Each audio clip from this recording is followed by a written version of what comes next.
The flashy, exciting stocks everyone talks about? They crash. The boring ones nobody wants to own? They quietly make millionaires. That's not luck. That's the market's greatest secret, hidden in plain sight. Over 50 years of investing, I've watched this pattern play out 1,000 times. Investors chase the glamorous, the next Apple, the revolutionary tech startup, the company everyone's talking about at dinner. And while they're chasing excitement, the boring stocks are doing the real work. Today, I'm going to show you why boring isn't a flaw. Boring is a feature. Let me walk you through a real comparison. In 1988, the stock market was buzzing about exciting new technologies. Biotechnology was hot. Telecommunications looked like the future. But I did something strange. I invested over $1 billion, my entire firm's cash position, into Coca-Cola. Yes. A beverage company. Coke. Sugar water. The market reaction? Confused. Some called it desperate. What's wrong with Berkshire, they asked. Why is he buying a dinosaur? Nobody was excited about Coca-Cola. Nobody wrote articles about its revolutionary future. But here's what happened next. From that 1988 investment of $1.02 billion, that stake became worth over $25 billion by 2025. Not 25 million. 25 billion. That single boring investment returned roughly 2,400%. Meanwhile, the investors who chased exciting? They lost their shirts. Pets.com, AOL. Palm Pilot. BlackBerry said it was unhackable. Yahoo was the search engine. All of these were the thrilling darlings of their time. Coca-Cola was boring. Here's the secret. Boring companies don't excite investors because they've already won. They have what I call a moat, a competitive advantage so strong that nobody can touch them. Take See's Candies. Bought it in 1972. It's a candy company. Could anything be more boring? No technology. No growth narrative. Just chocolates sold in old-fashioned shops. But See's Candies has something precious, brand loyalty. Generations of Californians have bought See's at Christmas for 80 years. The customer walks into that store and knows exactly what they're getting. Quality. Tradition. Trust. That moat means See's can charge premium prices.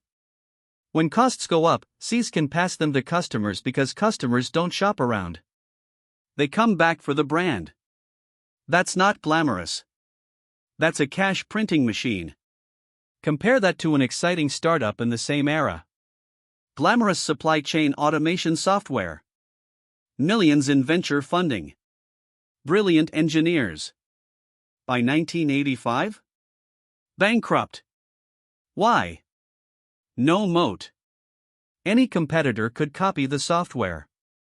Customers switched the moment someone undercut the price. The company had to reinvent itself every 2 years just to stay alive. Exhausting. And expensive. Boring companies like Coca-Cola, Procter & Gamble, McDonald's, they don't have to reinvent anything. Coca-Cola's formula hasn't fundamentally changed since 1886. Procter & Gamble sells the same soap, toothpaste, and diapers it sold 50 years ago. McDonald's serves the same hamburger in every country. The products are stable. The customers are predictable. The profits are reliable. Now here's where boring becomes magical. When you own a truly boring company with a moat, compounding accelerates. Let's say you bought $1,000 of Procter & Gamble stock in 1980. Not flashy. You didn't tell your friends at parties. You just held it. From 1980 to 2024, 44 years, with dividends reinvested, that $1,000 became roughly $180,000. That's a 180-fold return. That sounds too good to be true. But it's not. It's compounding. Year 1, you reinvest your dividend. It earns dividends. Year 2, you earn dividends on last year's dividends plus the original stake. By year 20, you're earning money on money you reinvested from money you earned decades ago. It's not the stock. It's time plus patience plus boredom. Contrast that with the investor who chased excitement. In 1980, they heard about this amazing new company called Commodore Computers. A home computer revolution. They bought $1,000 worth. It was thrilling. They owned a piece of the future. And by 1994, it was bankrupt. That $1,000? Zero. Meanwhile, the boring P&G owner didn't read any headlines. Didn't feel any adrenaline. Just checked the statement every year and watched the number go up. Here's what kills most investors. We are wired for excitement. Our brains release dopamine when something new happens. The stock that doubles in a month feels smart. The stock that goes up 8% a year feels boring, even if boring has given you 180 times your money. This is Mr. Market at work. Benjamin Graham described Mr. Market as an emotional counterparty. He shows up every day, emotional, irrational, offering prices based on fear and greed. When Mr. Market sees a boring stock, he gets bored. He bids the price down because nobody's excited. He overprices the exciting stocks because everyone is. That disconnect, boring being undervalued while exciting is overpriced, is where the real opportunity lives. The person watching the biotech chart thinks they're smart. They feel something. They're playing the game. The person watching the boring telecom chart yawns and forgets to check the portfolio. And 10 years later? The boring investor is wealthy and the exciting investor is wondering what went wrong. Here's what 50 years taught me: the best investments don't feel like investments. They feel like commitments to businesses you could own forever. Boring businesses.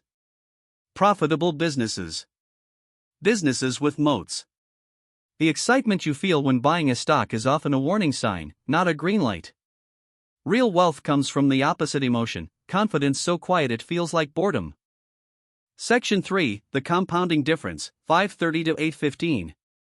Now here's where boring becomes magical. When you own a truly boring company with a moat, compounding accelerates. Let's say you bought $1,000 of Procter & Gamble stock in 1980. Not flashy. You didn't tell your friends at parties. You just held it. From 1980 to 2020, for 44 years, with dividends reinvested, that $1,000 became roughly $180,000. That's a 180-fold return. That sounds too good to be true. But it's not. It's compounding. Year 1, you reinvest your dividend. It earns dividends. Year 2, you earn dividends on last year's dividends plus the original stake. By year 20, you're earning money on money you reinvested from money you earned decades ago. It's not the stock. It's time plus patience plus boredom. Contrast that with the investor who chased excitement. In 1980, they heard about this amazing new company called Commodore Computers. A home computer revolution. They bought $1,000 worth. It was thrilling. They owned a piece of the future. And by 1994, it was bankrupt. That $1,000? Zero. Meanwhile, the boring P&G owner didn't read any headlines. Didn't feel any adrenaline. Just checked the statement every year and watched the number go up. Section 4, The Psychology Trap, 8:15 to 9:45. Here's what kills most investors. We are wired for excitement. Our brains release dopamine when something new happens. The stock that doubles in a month feels smart. The stock that goes up 8% a year feels boring, even if boring has given you 180 times your money. This is Mr. Market at work. Benjamin Graham described Mr. Market as an emotional counterparty. He shows up every day, emotional, irrational, offering prices based on fear and greed.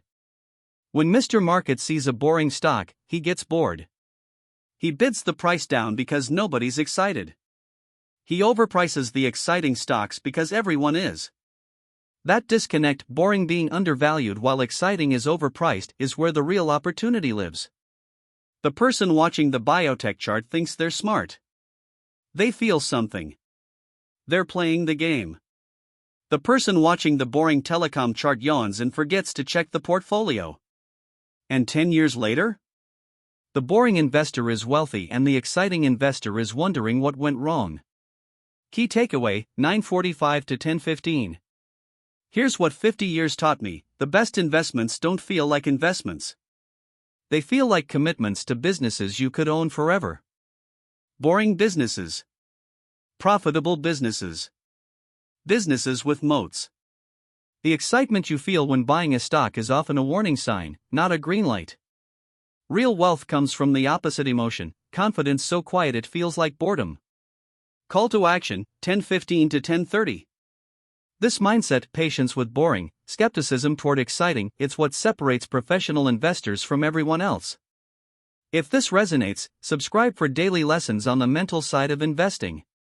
Tomorrow, we're breaking down exactly how to find the boring stocks worth owning. See you then.